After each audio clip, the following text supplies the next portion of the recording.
샬롬.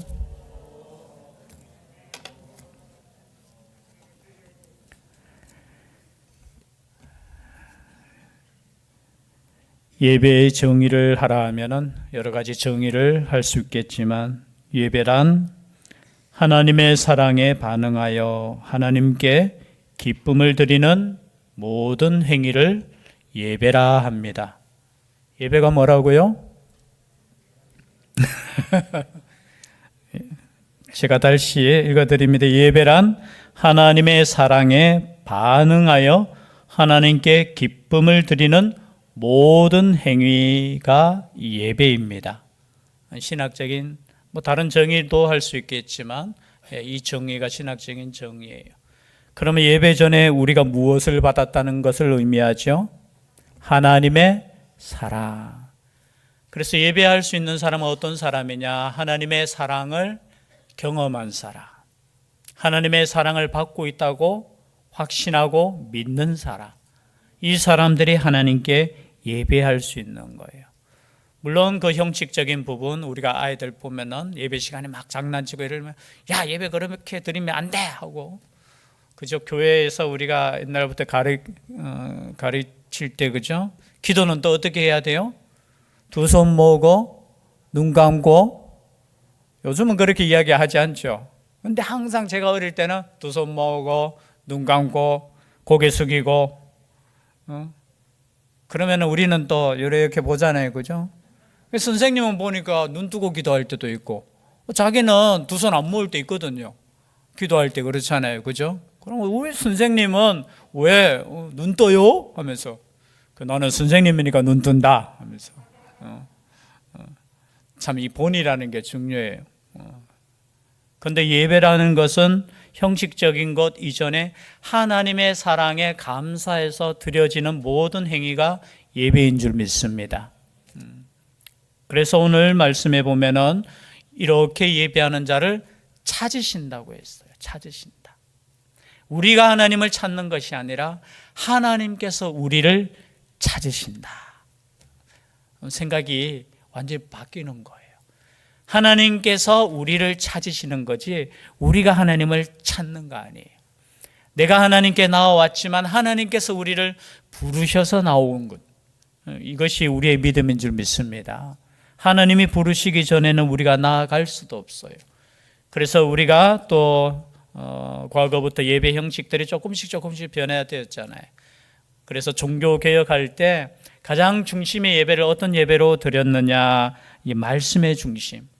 고전을 이야기한다면 조금 의식적이고 예식적인 게 중심이었다면 종교개혁 이후로는 말씀 중심의 예배. 그래서 교회가 반드시 가져야 될 것이 뭐냐? 정당한 말씀의 선포가 있느냐, 그리고 권징이 있느냐, 그리고 성례가 있느냐, 이 세 가지예요. 여러분, 교회를 평가할 때 우리 교회는 어떤 교회, 이 교회가 진정한 바른 교회인가 바르지 않는 교회인가, 세 가지가 있어요. 우리끼리 그냥 기준을 만드는 것이 아니라 하나는 말씀에 올바른 선포가 있느냐라는 거예요. 그리고 두 번째 뭐라고 했죠? 성례가 바로 행하여지고 있는 거예요. 이 성례는 두 가지가 있죠. 하나는 뭐죠? 세례, 또 하나는 성찬. 이 두 가지를 우리는 거룩한 예식이라는 거예요. 다른 예식은 거룩한 예식이 아니고 이 두 가지. 그리고 또 한 가지는 권징이 바르게 행해지고 있는가, 이 세 가지입니다. 그리고 또 예배 드릴 때 혹시나 또 우리가 말씀 중심의 예배라고 해서 여러분 무조건 말씀을 길게 하고 설교만이 막 예배 시간에 중요하다 그렇게 생각하시면 안 돼요. 예배도 보면은 우리 교회법, 헌법에 다 나와 있어요. 보면은 여러분 주일날 드리는 예배, 주일 예배라고 해요. 우리가 11시에 드리든지, 그리고 오후에 드리는 예배가 있잖아요. 그러면 거기에 교회 헌법에도 오후에 드리는 예배를 찬양 예배라고 했어요. 이 정식 명칭이 찬양 예배. 찬양 예배니까 뭘 중심으로 좀 드려라는 거예요. 찬송을 많이 드리는. 그래서 저도 우리 청년 때 이렇게 생각하면은 우리 저녁 예배가 7시였죠. 그때 무슨 시간이 있었습니까? 툭송 시간이 있었잖아요, 그죠? 그래서 툭송하라 하면은 뭐 제가 제 생각에 하여튼 고등학교 때부터 항상 그 시간에 나와서 찬송을 했던 것 같아요. 우리 정성훈 장로님하고 저하고 뭐 혼자 나오기 그러면은 같이 또 중창으로 나오면은 이제 인상이 좀 써요. 우리 어르신들이 또 나오나. 그래서 제가 음치였다가 어떻게 해요? 그래도 조금 이래 음을 잡는 사람으로 바뀌었잖아요. 그래서 우리 목사님이 항상 뭐 간증하잖아요. 야, 그 처음에 들을 때는 그렇게 노래를 못 하던데 자꾸 앞에서 나와서 찬양하니까 그럼 그 시간이 저는 참 찬송한다는 것 자체. 그래서 제가 이 교회 헌법을 쭉 읽어보니까 이제 예배에 관해서 이 설교에 대해서도 이렇게 나와 있어요. 목사는 설교를 너무 길게 하여 우리 헌법에 이렇게 되어 있어요. 제 말이 아닙니다. 너무 길게 하여 요긴한 기도와 찬송을 못하게 하거나 부족하게 하지 말고라고 되어 있어요. 여러분, 그래서 예배 요새 우리가 말씀 중심하는 게 설교 중심이라는 거 아니에요. 말씀을 토대로 해서 이 말씀이 기준이 되어서 하나님께 나아가는 거지, 설교 길게 하는 거는 이제 말씀 중심의 교회고, 그죠? 찬송 많이 하면 찬송 중심의 교회 아니에요. 그런 뜻이 아니에요. 말씀으로 우리가 받고 이 말씀으로 살아가는 자체, 그죠? 영적인 예배. 조금 뒤에도 말씀드리겠지만, 그래서 어떻게 해요? 너무 길게 하여 요긴한 기도와 찬송을 못하게 하거나 부족하게 하지 말고 적당한 비례로 시간을 사용하여 예배를 완전하게 함이 옳다.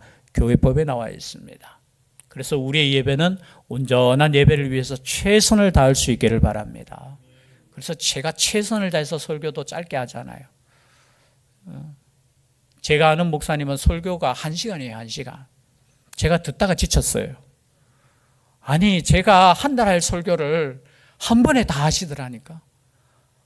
그래서 참 듣다가 와, 그런데 성도님들이 가만히 앉아서 듣는데 모르겠어요.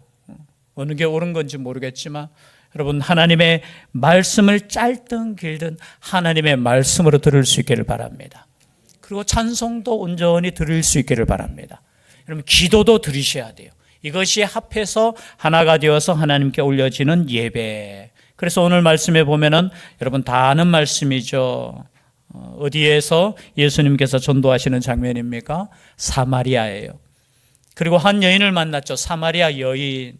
여러분, 사마리아 하면은 유대인들이 가장 싫어하는 사람들, 그곳에서 복음을 전하셨다는 거예요. 유대인과 사마리아 사람도 유대인 싫어하고, 그리고 유대인들도 사마리아 사람 싫어해요. 우리는 누구를 가장 싫어하죠? 말하면 안 되겠죠. 옛날에는 일본 사람, 그죠? 얼마나 우리가 힘들었으면 아마 그 관계보다 더 심할 거예요. 그 원인은 아마 우리 구약 성경 여러분 읽어보신 분들은 요즘 새벽기도 열왕기상하 쭉 하면서 역대상하 에스라까지 넘어왔는데요. 뭐냐 하면은 북쪽이 먼저 망하죠. 722년 BC 먼저 망하는데 그 사마리아가 수도였거든요. 그 땅에 아수르 민족들 외에 그 주변 민족들을 그냥 그 땅에 이주를 시켜버렸는 거예요. 그러니까 원래 이스라엘 사람들과 그 사람들이 오랜 시간 지나면서 그냥 혼혈족이 돼버렸는 거예요. 그것을 누가 싫어했느냐 하면 유대인들은 정말 싫어했는 거예요. 그래서 뒤에 나라가 망하고 또 70년 만에 돌아온 사람들이 성전을 지을 때 유대인들이 성전을 짓고 있는데 사마리아 사람들 중심으로 해서 와서 우리도 같이 짓자 하니까 어떻게 해요? 유대인들이 안 된다. 너희들은 유대인이 아닌데 함께 지을 수 없다. 이때부터 어떻게 해요? 물론 그 전부터 북쪽 이스라엘, 남쪽 유다가 싸우고 서로 경쟁하고,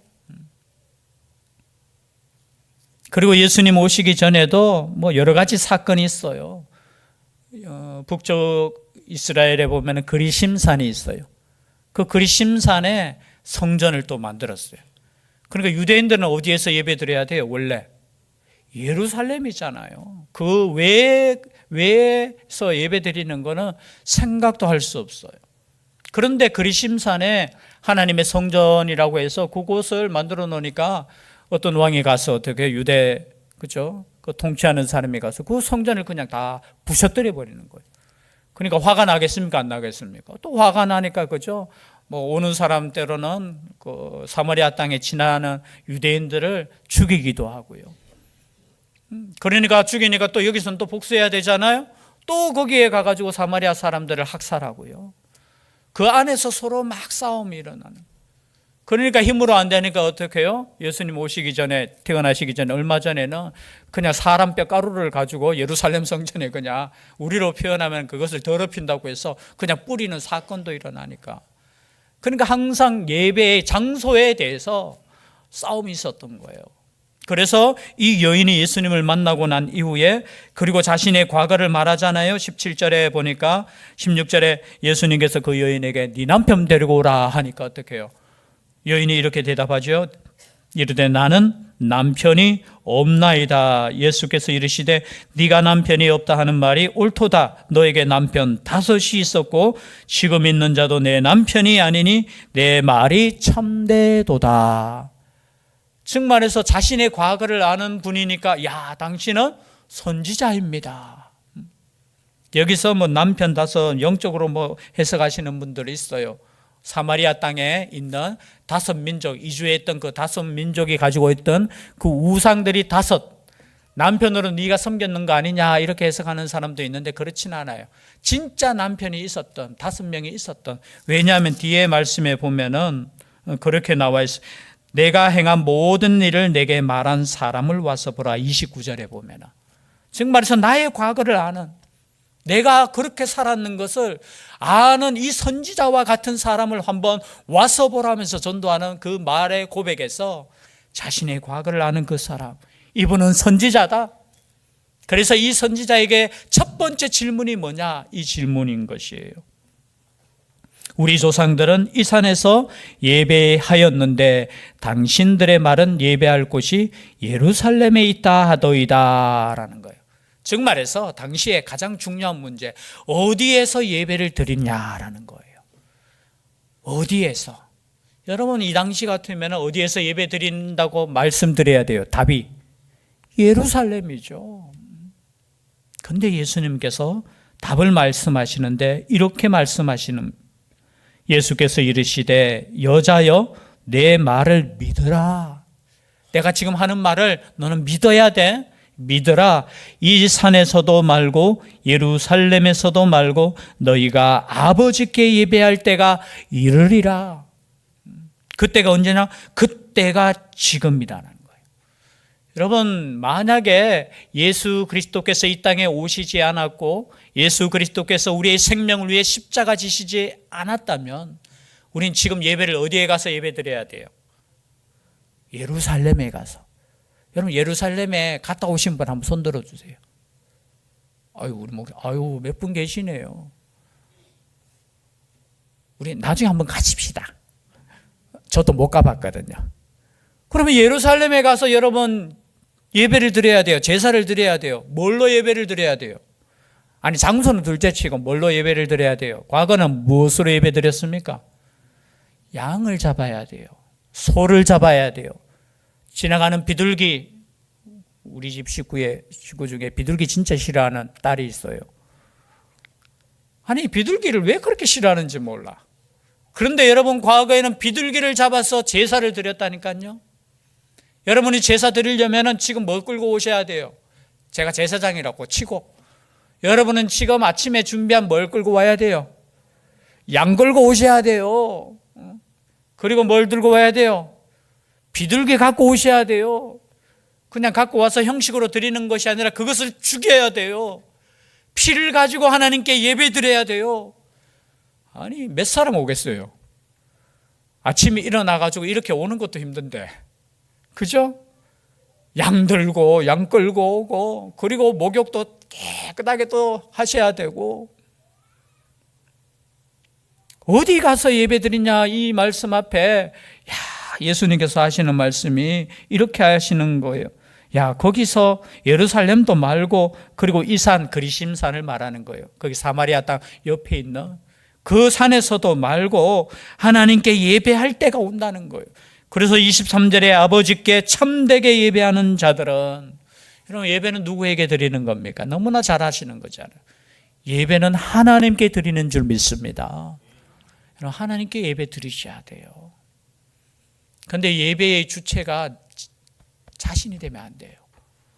예배 시간에 앉아서 여러 가지 평가하고, 말씀 평가하고, 찬송 평가하고, 찬양팀 평가하고, 아니 자기가 하나님이야. 세상에 여러분, 이만큼 교만한 게 없어요. 조심하셔야 돼요. 저는 말씀을 증거하면서도 제일 위험하게 생각하는 것이 뭐냐, 말씀을 전하는 사람으로서 절대 조심해야 될 것이 교만이에요. 교만. 여러분, 말씀 앞에 저도 겸손해야 되고요, 여러분도 정말 겸손하셔야 돼요. 내가 하나님께 예배 드리는 것이 중요해요. 아무리 화려한 예배가 있고 높은 찬양이 있고 멋진 설교가 있다 할지라도 내가 하나님께 온전히 영광을 돌리지 못한다면 그 예배는 나와는 상관이 없는 예배예요. 믿으십니까? 그러나 사람이 보기에 연약하고 부족하여도, 그죠? 그러나 내 마음이 온전히 하나님께 드려지는 예배라면 그곳의 예배가 진정한 예배라는 거예요. 그냥 그런 예배를 드렸으면 좋겠어요. 오래 예수 믿다 보면 특히 목회자들이 제일 위험하거든요. 설교 들을 때도 그렇고 찬송할 때도 그렇고. 그래서 저는 최대한 예배 시간만큼은 저는 집중하려고 해요. 어디에 집중하려고 하느냐면 하나님께. 잠시라도 제가 딴 생각하면은 찬송 부를 때 3절 해야 되는데 2절 하고요. 또 오늘 새벽에도 그랬어요. 새벽에 제가 뭐 실수했는지 그 순간에 제가 잠깐 교회 하여튼 생각한다고 잠시 하는 순간에 제가 얼마나 마음속에 회개하면서, 여러분, 예배 시간에, 찬송 시간에, 기도 시간에 제일 조심해야 될 것이 뭐냐, 내 마음이 하나님께로 향하는 것이, 여러분, 그게 방해된다면 그거 다 여러분 없어져야 돼요. 사람 뒤통수 보고 있으면 안 돼요. 지금 이 시간에 누구를 봐야 돼요? 저를 보셔야 돼요. 설교 시간에 누구를 보셔야 돼요? 저를 보셔야 돼요. 설교 시간에는 눈과 눈이 마주치셔야 돼요. 저는 옛날부터 예배 드릴 때 눈과 눈이, 그래서 목사님을 이렇게 째려봤어요. 제일 앞에 앉아서. 왜냐하면 눈이 이렇게 딴 데로 가는 순간 생각이 다른 데로 가요. 그거는 제가 정말 집중. 그리고 찬송할 때 더 그래요. 저는 찬송할 때 진짜 다른 생각 안 하고 이 가사만 생각해요. 가사만. 그런데 잠시 딴 생각할 때 누가 오늘 안 왔네 하는 순간에 어떻게 해요? 참 우리 하나님을 아셔요. 가사가 조금 틀리거나, 그렇죠? 아니면은 4절 해야 되는데 3절을 하거나, 진짜. 그래서 저는 정신을 바짝 차리고 하는데도 가끔 그렇잖아요. 사람이기 때문에 순간적으로 생각이 잠시, 그죠? 이렇게 갈 때가 있어요. 그래서 여러분, 하나님께 집중하셔야 돼요. 하나님께. 사람에게 집중하고 형식에 집중하다 보면은, 여러분, 우리의 예배가 하나님이 받으시는 예배가 아니라 자기 중심의 예배가 되고요, 자기가 평가하게 되고요, 자기가 은혜 받았으면, 여러분, 내가 은혜 받는 게 중요한 거 아니에요. 내가 하나님을 향하여 얼마나 내가 온전히 드려졌느냐, 그 시간이잖아요. 우리의 중심이 되면 어떻게 해요? 오늘 내가 은혜 받았으면 내가 참 예배 잘 드리는 것 같고, 내가 은혜가 되지 않으면 예배 못 드렸는 거 아니에요. 내가 은혜 되든 못 되든 오직 그분이 기뻐 받으시는 예배. 그런데 그 예배를 드리면 저는 하나님께서 감동을 주실 줄 믿습니다. 은혜를 주시는 거예요. 그건 두 번째. 그래서 하나님께, 아버지께 참되게 예배하는 자들은 영과 진리로 예배할 때가 오나니 곧 이때라 아버지께서는 자기에게 이렇게 예배하는 자들을 찾으시느니라. 이렇게 예배하는 자들. 제가 설교 준비하다 보니까 그런 찬양 있잖아요. 우리 젊은 사람들은 주를 위한 이곳에. 어떻게 드리죠? 주를 위한 이곳에 하는 자들 중에, 제가 가사가 생각 안 나네. 그런데 거기 보니까 찾는 이 없어. 거기에서 저는 항상 좀 불만을 가져요. 왜 하나님을 왜 이렇게 온전히 예배하는 자가 이렇게 많은데 좀 부정적으로 이렇게 가사를, 그만큼 뭐냐 하면은 하나님께서 찾으시는 예배자, 아마 젊은 사람들이 그런 예배자가 되고자 고백하며 결단하며 부르는 찬송이 이 찬송이에요.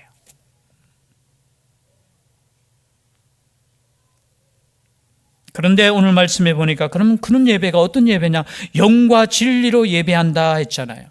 설교 시간에 제가 많이 말씀드렸는 것 같은데요. 영과 진리의 예배, 여러분 영과 진리의 예배는 무슨 예배입니까? 영과 진리의 예배, 영으로 드리는 예배. 어떤 사람은 자기 마음대로 예배 드리면서 나는 지금 영적으로 드리기 때문에 달라 하면서 이렇게 말씀하시는 분도 있어요. 여기에 단어 뜻을 그냥 우리가 일단 단어를 알아야 되잖아요. 이 헬라어에는 이 단어 뜻이 영이라는 단어 뜻이 푸뉴마라는 뜻이에요. 푸뉴마. 푸뉴마는 뭐냐? 그냥 우리의 호흡. 해석이 여러 가지 있어요. 호흡, 그리고 생명, 그리고 영, 그리고 홀리 푸뉴마 하면은 성령 그런 의미를 가져.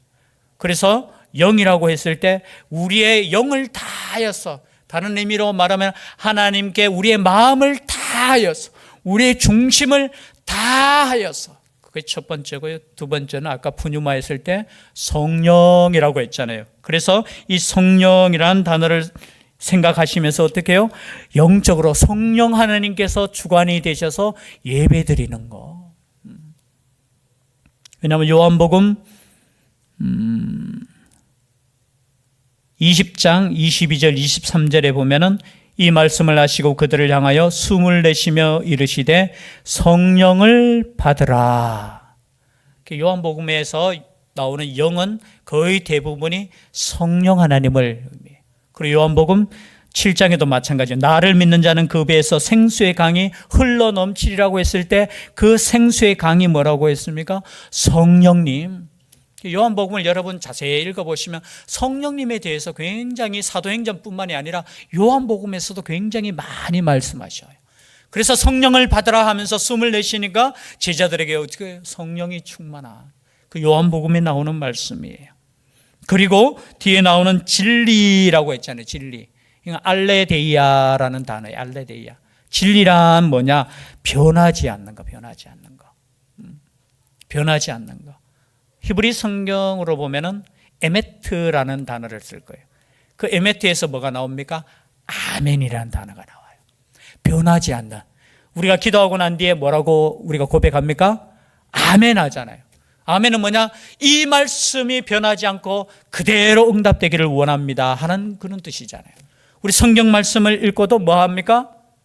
아멘 하시잖아요. 이거 히브리어예요. 여러분 히브리어를 지금 다 아시는 거예요. 아멘 하잖아요. 그게 뭡니까? 이 말씀은 변함없는 진리의 말씀인 줄 믿습니다. 그런 뜻이에요. 그래서 여러분 아멘이라는 것은 정말 중요한 거예요. 내가 믿음의 고백이기 때문에. 짧은 단어지만 이 아멘을 통해서 어떻게 해요? 진리의 예배가 드려지는 거예요. 그래서 이 진리의 예배라고 했을 때 이 아멘, 그리고 뭐예요? 변하지 않는 거. 이 알레디아, 이 뜻은 우리가 알다시피 요한복음 17장 17절에 보면 이렇게 말씀하셔요. 그들을 진리로 거룩하게 하옵소서. 아버지의 말씀은 뭐라고요? 진리니이다. 그래서 어떻게 해요? 성령의 은혜와 능력과 그리고 하나님의 말씀인 이 진리가 우리 예배의 중심인 거예요. 더 나아가서 우리가 다 알다시피 내가 길이요 뭐라고 했어요? 진리라고 했잖아요. 즉 말해서 예수 그리스도가 진리고 예수 그리스도께서 말씀하신 것이 진리라는 거예요. 그래서 우리의 예배는 예수 그리스도를 통하여 드리는 예배, 더 이상 짐승의 피가 아니야. 더 이상 장소가 문제가 아니야. 예수 그리스도를 믿는 사람들이 성령의 능력을 힘입어서 드려지는 예배를 우리 하나님이 받으시는 거예요. 그래서 예수 믿는 사람, 우리가 예배 드리는 그 기초가 예수 그리스도. 저는 이런 예배를 드릴 수 있기를 바랍니다. 이런 예배가 어떤 예배라고요? 하나님께서 받으시는 예배.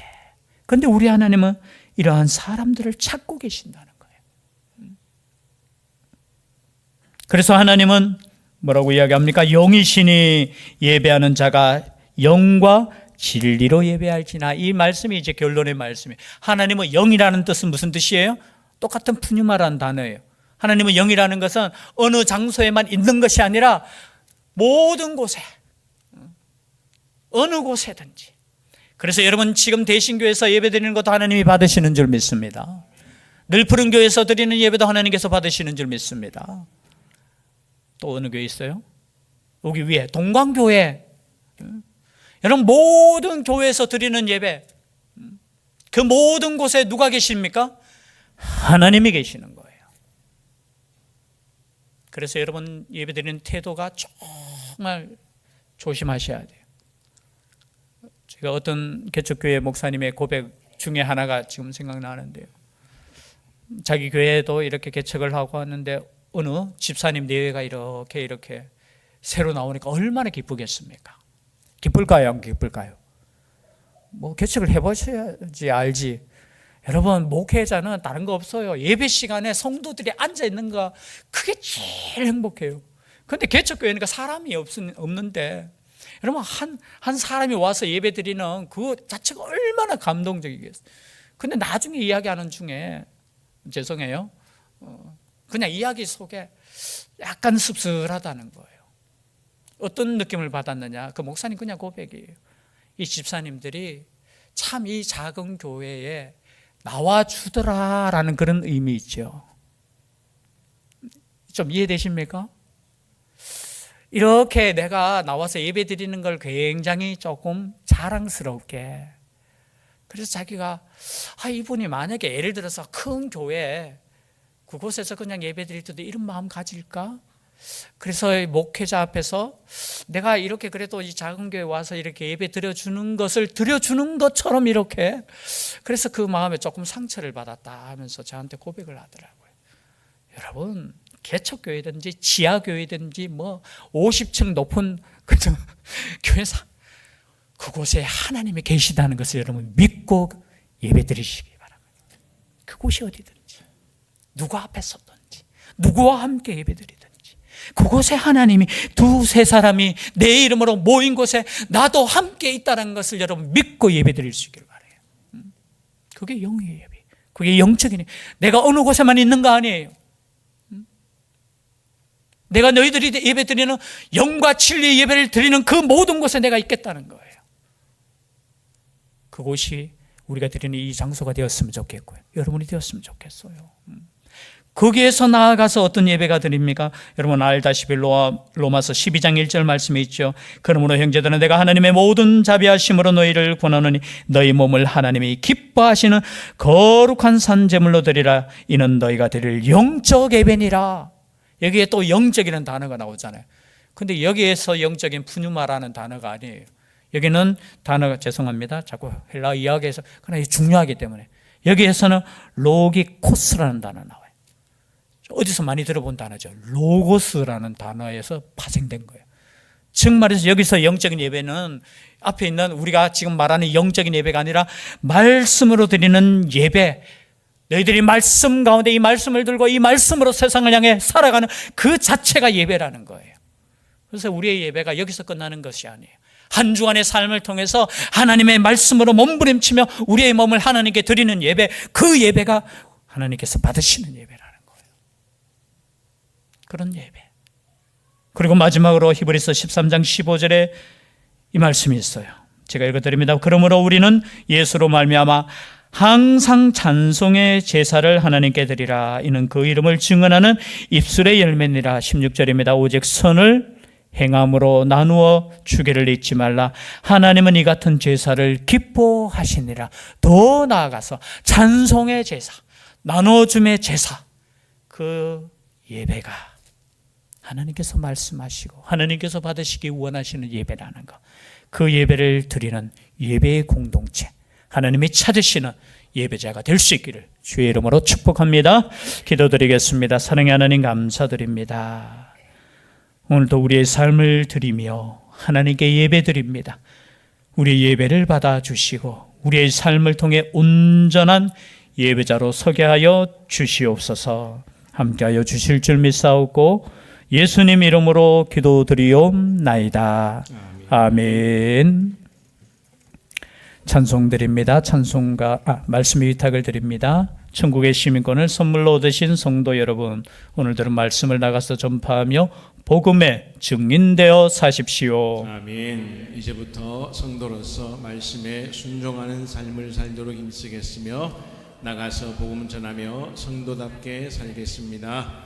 아멘.